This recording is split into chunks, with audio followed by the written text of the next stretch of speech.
Welcome to our channel How to Guide, and in today's video I will be teaching you guys how you guys can go live on TikTok easily. So follow the steps which I'm going to be showing you guys. And before I show you the steps on how to go live on TikTok, if you guys are new to our channel How to Guide, hit that subscribe to our channel with notification on.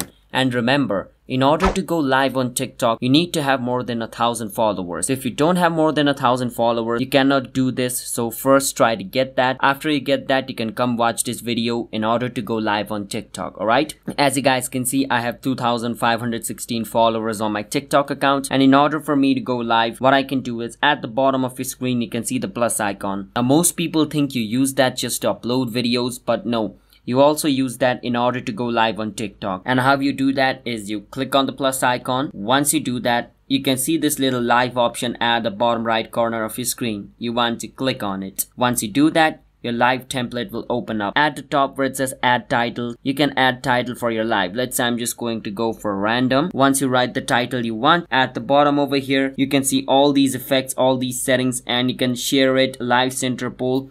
All of these things you can use to make your live more interesting. And once you are, good with all the settings and now you want to go live, you can just click on go live and you will start to go live on TikTok. It's that simple to go live on TikTok. Alright everybody. So I hope I was able to help you guys or teach you guys how to go live on TikTok. If I was able to do that, if you guys are new to our channel How to Guide, then hit that subscribe to our channel with notification on for future TikTok related videos just like this. And if you have any question, you can ask me in the comment. I'll see you guys in my future video. Bye bye.